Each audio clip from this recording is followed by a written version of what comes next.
سنة قرآن رونكاته وسنة دلائل قرآن واتا الرنموني ما نكابو تشونيتي جيب جكرني فرمان وقد غكرا وكاني قرآن أم أصلا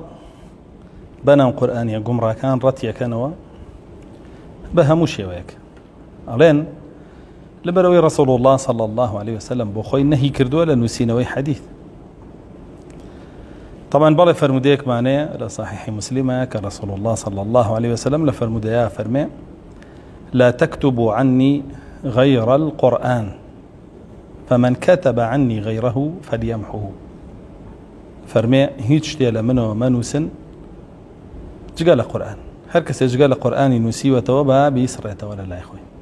العين معناه طبعا أم حديثة بدواية چندين حديثي كتر هاتوا كفرماني بنوسينوي سنة كردوا ورونو أشكرا رسول الله صلى الله عليه وسلم بو عامي خلقيش إذنين دابو قرآن بنوسينوي بلكو كتبي وحيها بون كسانك كوحي أنا نوسيوا وجماران لتقريبا سينفرت يا برهنا بو اللي رشا قنجيم نهي بو كيبه بو عام نبي يعني بلن بو عام بينك بو خاص يعني بلا بقشتي إيه وهموتان سند لمنو منوسنو بلكو القرآن مليو بنوسنو بلان بو خاص هر هشت بيتي ياخد نسخ بو بيتو دواي أم فرموده بفرموده كان لتر ياخد سرطا إذني ندابه دواتر إذني دابه زور شد بوا رسول الله صلى الله عليه وسلم سرطا إذني نداو بلان دواتر إذني داو بون منه بو خوي لسرتايا بخلق يود بهيت شيوه كذبوي نيبشيت سر قبران روجي ناشتني مردوه كنبه يعني او روجي او مردوه دنيشي لسر قبران قرايته ويتر هتا خو بمردوية شتا سر قبران ونجريبو نيبشيتو سر قبري بلام دو ايزني دا خلق بشيت سر قبران اما اشتيكي آسايا لو بابته سرتا ايزني ندا وحديث ونسرته دو ايزني دا چونك خويا فرمي كنت نهيتكم عن زيارة القبور ألا فزوروها فإنها تذكركم الآخرة فرمي من لرا بردوا نهيم ليك كردبون كسرداني ورستان كان بلام لمودوا سرداني بكان چونك قيامتان بيرهينتو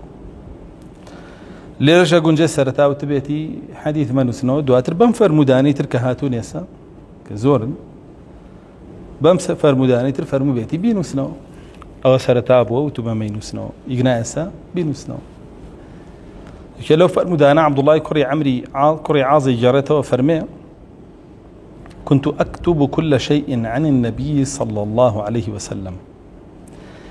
فرميها مشتك لرسول الله صلى الله عليه وسلم بيما جاج من وسيو تربى دمي خوي بوا ياخذ صحابي تربي راجان ما ياخذ خوم بمدياش تيك بكا من وسيو عبد الله كري عاز فرمي فنهتني قريشا وقالوا أتكتب كل شيء تسمعه من رسول الله صلى الله عليه وسلم وهو بشر يتكلم في الغضب والرضا فرمي وتيان تو شونها مشتي لرسول الله نسيت ولا كاتك رسول الله صلى الله عليه وسلم بشرك ترابه ورازي جبه لو أنا هندي قسل ترابنا بك وهندي قسل رازبنا بك أقساني لرازبون أيكا لو أنا لتربون أنيكا ولا تربون أيكا لو أنا لرازبون أنيكا فرمي فأمسكت عن كتابة الحديث فرمي دسم هالقريتنا من وسيعه هتاكي حتى ذكرت ذلك للنبي صلى الله عليه وسلم هتاوكو شنب ولا رسول الله صلى الله عليه وسلم بيمراقان وتمن حديث لتون وسمو قريش بيان وتمشون بحديث رسول الله صلى الله عليه وسلم بنوسيدو شنك أو لا تربون ولا رازبوني شاق سأكا بويمين سروا هر قرآن بنو سروا أفرمي فأشار بإصبعه إلى فيه وقال اكتب فوالذي نفسي بيده لا يخرج منه إلا الحق فرمي كاون بو جرايا وببنجي أما جي بو دمي خوي كرد فرمي بنوسا سوين بو ذاتي جاني مني بدسا لحق زيادة لدمنات درو يعني تراب بحق تراب رازيج بم بحق رازي بم أويد تدروا لدمي من لترابون ولا رازيبون شاهمي حق بينو سروا فرمي فكتبت كل شيء عنه دعاء وحق تشتري لدمي هات دروا رسول الله صلى الله عليه وسلم من المنسي طاو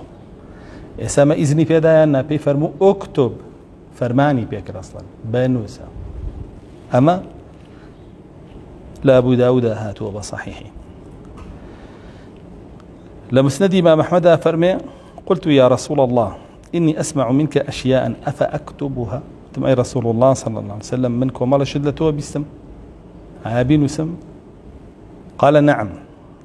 قلت في الغضب والرضا تم لا تربوني شاء ولا رازبوني شاء قال نعم فإني لا أقول فيهما إلا حقا بل لا تربون ولا رازبوني شاء شنك لا هردك يا حق نبينا لك مش لمسند إمام أحمد هاتو أبو هريرة رضا رحمتي الله إليه فرمي ما من أصحاب النبي صلى الله عليه وسلم أحد أكثر حديثا مني فرمي هيج كسي لها ولا كان رسول الله صلى الله عليه وسلم لمن زياتريان حديث لبرني لرسول الله صلى الله عليه وسلم إن باسي لبر كردناك من لها ويانا مزيات اللبر فرمي إلا ما كان عبد الله ابن عمرو ابن عاص فإنه كان يكتب وأنا لا أكتب أما لصاحب بخارياته فرمي إلا عبد الله كري عمري كري عاص نبي بيتشي أو زياتري لمن لبر به چونك أو أي نوسية وحديثة كان من نما نوسية أو أبو هريرة شاهدي بو عبد الله كري عمري كري عاص كبالي لسردمي رسول الله صلى الله عليه وسلم وبرزا من دي رسول الله صلى الله عليه وسلم بخوي حديث نسيبته لما سندي مع أحمد همان قصي أبو هريرة هاتوا بلفظ كتر فإنه كان يكتب بيده ويعيه بقلبه فرمي عبد الله كري عمري كري عاص أي نسيب دستي وبضلي شي لبر يكر وكنت لا أكتب وأعي بقلبي من نما نسي بلكو هربتشي لبرمكر بضلم لبرمكر باشا أنا فرمي واستأذن عبد الله بن عمرو بن عاص رسول الله صلى الله عليه وسلم في الكتابة فأذن له وعبد الله كري عمري كري عاص فرمي شو إذني ورقل رسول الله صلى الله عليه وسلم بونسينا وحديث كاني إذني داري هذا آخر أجر توبلي رسول الله صلى الله عليه وسلم نيه يشتوى حديث كاني بباريزري وبأيام بقى أجرم قصيبكي وكوا بلي رسول الله صلى الله عليه وسلم ترساوى لو إنا حق بلي بوي حزينك دونا حق بأيام بقى إيه ما باس عن كل بيشا سنة وحية رسول الله بس حقيوته لهوا وقسينا كردو بنص آيات وما ينطق عن الهوى إن هو إلا وحي يوحى بويا اشتيك نانو سريتوا ورينا هذا ابن سريتوا كاترسي كم كوريتيابي هاليتيابي وابتانا سنة رسول الله هم حقا ويا إذن ذا بنو سينويو جين رابي شبه مكسك أم براوي عبد الله كري مسعود أم كتابة ناوي نابو الصادقة كزياد لتشوار صد حديثي تياكو كردبوه ناوي نابو الصادقة وخوي أي فرمو ما يرغبني في الحياة إلا الصادقة والوهط ثم انتقل هذه الصحيفة إلى حفيده عمرو بن شعيب بن عبد الله وأخرج الإمام أحمد كثيرا منه وخوي فرمو من أوي وايل يكردوم كحزم لجياني دنيابي عبادته صحيفة صادقة يعني وي حديث كان رسول الله امتيانوسي وتكتبه ويا كم كتابي صحيحة كنسراته ولا سردمي رسول الله صلى الله عليه وسلم خوي نسراته أنا الصادق أبوه عبد الله كوري عمري كوري عازنا نسيبيتي قطعة بشي لما وتوا لما تحفقاني إيطاليا هنيك شي لما تحفيكي بريطانيا اختي خويك ولاتي مسلماناني عند داجير كرد زيانو برديانو لا إخوان دا الناوة وخوش بخت أنا أم صحيفي قشتوا بعمري كوري شعيبي كوري عبد الله كوري عمر قشتوا بعمر كوري شعيب كوري عبد الله كوري عمري كوري عاص كا عبد الله كوري عمري عاص كوري عمري كوري عاص بابيري بوا بابيري أو بياو بوا كان عمري كوري شعيب بوا شعيب كوري عبد الله بوا وعمر إمام أحمد زور به حديث كاني صادقي جراوته لي لمسندك يعني بشيكي زور زوري لجراوته كما يكينا جراوته و عبد الله كوري عمري كوري عاصي فرمو حفظت عن رسول الله صلى الله عليه وسلم 1000 مثل أي فرمو هزار دانا نمونم لرسول الله ولا بركردو بيزور بي وفرمو داني كرسول الله صلى الله عليه وسلم بنموناي هنيتو لعمري كوري عاصي وجرته زور بشي زور بي وفرمو دانشي كباسي بياواني ئومەتەکانی ترەکایە بەسەرهاتی ئومەتەکانی ترەکە پێش ئیسلام هەر عەمری کوڕی عاسی گێڕێتەوە بۆ ئەڵێن عەمری کوڕی عاس ئەعلەمترین کەس بۆ فەرمودەی ئەمثال وەکو چۆن حوذەیفە بە فەرمودەی فیتەنی ئاخر زەمان وەکو چۆن عەبدوڵڵای کوڕی مەسعودیش بە فەرمودەی با بڵێن بیدع و محدثات. أبو هريرة رضي الله رحمته الله إليه فرمي لما فتحت مكة قام النبي صلى الله عليه وسلم يخطب في الناس فذكر خطبته صلى الله عليه وسلم قال فقام رجل من أهل اليمن يقال له أبو الشاه فقال يا رسول الله اكتبها لي فقال اكتبوا لأبي شاه. أفرمي كاتك كفتح مكة كرا رسول الله صلى الله عليه وسلم هستاو تارد أبو هريرة يكرته فرمي كلو تاركي ليبويو يكلا صحابة كان كلا يابي وترى أبو شاه يمني هستا فرمي أي رسول الله صلى الله عليه وسلم أو تارة بو بنو سنو بكاملي بالام به فرمي رسول الله صلى الله عليه وسلم فرمي بو بنو سنو أبو شاه بياني كواتا قربها تاو نهي لكر دا لنو سينو خوي فرماني بيانا قرب بنو سينو بو أبو شاه بياني. وعلي كوري أبو طالب رضا رحمتي الله إليه كابراك ها ولا يوتي رسول الله صلى الله عليه وسلم وصيتي كي بوتو بجي نهيشتو كدواي خويتو خليفة بي بجي هيشتو ياخدنا أو أبو فرمي هيج شيكي بو بجي نهيشتو كما لا سنن كان هاتو بصحيحي هيج شيكي بو بجي نهيشتوين إلا تشي نبي إلا قرآن نبي إلا القرآن وفهما أوتي رجلا مسلما قرآن نبي تێگەشتنێکیش کە دراوە بە پیاوێکی مسلمان بۆ قورئان هەیبێ و چی کەش کە ئەمە بەسی تێگەشتنی سەحابە و تابعی و تابعی تابعیەکان فەهمیەوان بۆ آخر زمان ناڵێ ئیتر فەهمی هەموو گەجەر و گوجەرێک کە دێت و بڵێ من فەهمی خۆمە بۆ قورئان و وەریەگرم نا فەهمی منضەبط بە کتاب و سنەت هی سەحابە و تابعی و تابعیەکان ئیلا چیش نەبێ وهذه الصحیفە و ئەم پەڕێ نەبێ کە پێمە چی تیا بوو حەدیثی تیا نووسرا ديار علي كوري أبو طالبش رضا رحمتي الله إليه براوي فرموديه أبوه كخيل رسول الله ونسيبيتي حديثك تشيت يا أبوه بلين الصحيفة كاني إمام علي أم حديثاني يا أبوه حديثي لعن الله من ذبح لقبر وحديثي لعن الله من لعن والديه وحديثي لعن الله من غير منار الأرض و حديث المدينة حرم ما بين لابتيها لعن الله من أحدث فيه حدثا أو آه محدثا كما لا أحاديث تيابو بوشيوية أتأخوارهم وعتباني كوري مالك فرمي مال من دور بو لمزقوتي مدينة كامل الصحيحي مسلم وبخاري هاتو فرمي مال من دور بو لمزقوتي مدينة منيش دعوتك رسول الله مكر صلى الله عليه وسلم بمالي خومن هات وتمي رسول الله صلى الله عليه وسلم بيني مالي من دورة لمزقوتي مدينة ونيوانش من شيو دولة نيوان مالي إمو مزقوتي مدينة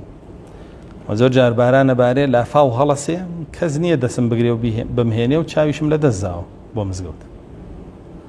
شوينيكم بو دياري كلام مالي خوما نويجي كتاب كتامن جيت اللو شوينة يعني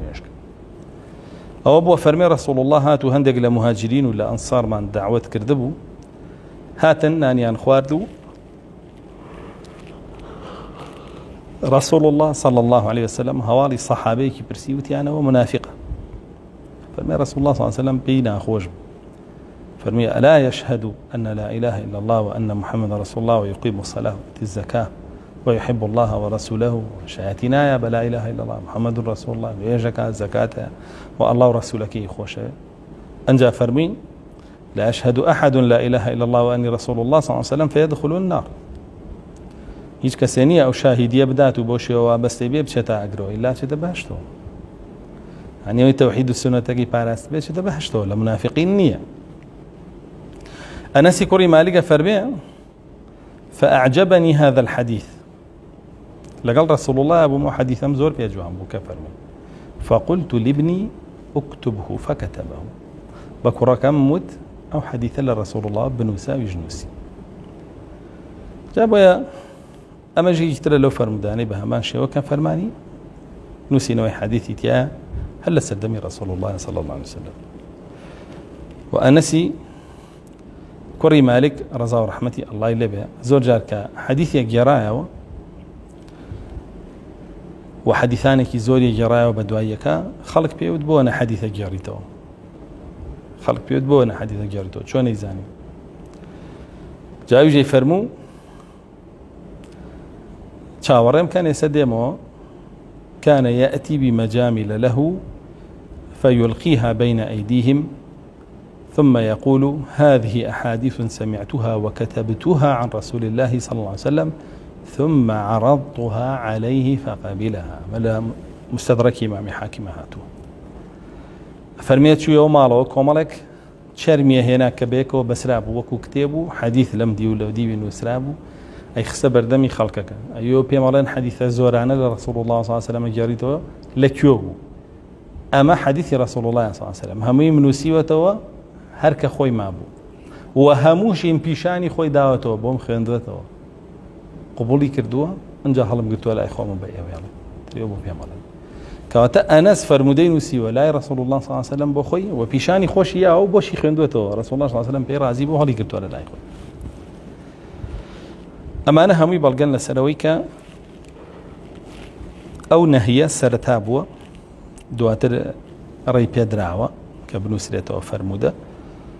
ونسراوته باشان لين خليفة كان نان نسيوته فرموده أبو بكر وعمر وعثمان وعلي رونا كأبو بكر الصديق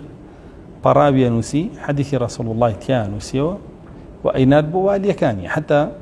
حديث الدور ودرجة زكاة كباسي زكاتي واشتركة باسي زكاتي مانغا كباسي زكاتي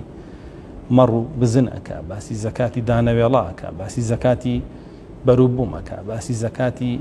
آلتون وزيوة حديثك دور ودريش كان بريكا أنسي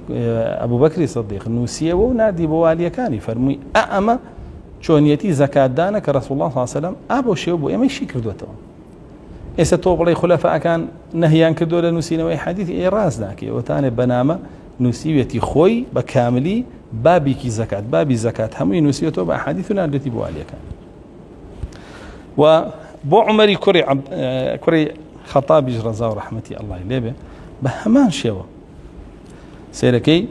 أبيج نامي نسي حتى بو أهل العراق شونيتي خراج وباج ورقرتن وجزية ورقرتن أوانا ليهود ولا نصارى ولا مجوس ولا زوري كتر همي كامل بابي جزية نسي وبأحاديثه الناردي بوالي كان خوي عتبان لعراق بوشيوا خراج وباجو أو بابتانا ورقريه وإمامي علي جباس ما كركي السنوسيتي وإمامي عثمان يشهل لولا وسيكا يجبر دوام كتاباتي هبو والسعدي كري عبادة بخوي كتابك هبو كأحاديثانك زورت يعني نسيبه لرسول الله صلى الله عليه وسلم والصحابي رسول الله صلى الله عليه وسلم دعائي أو كتابة أجاب السعدي كري خوي سعدي كري عبادة يعني أجا لكتابك بس خوي بس سعدي كري يبو ناوي سعد وشون ناوي سعيد بو عفوا انك سعد سعيدي كري سعدي كري عبادة يعني أجاب سعيد وأن فرموديش إمام أحمد الترمذي راوي عنه تو أيش صحيحك بوشوا فرمود النسراء ولا سلمي رسول الله صلى الله عليه وسلم.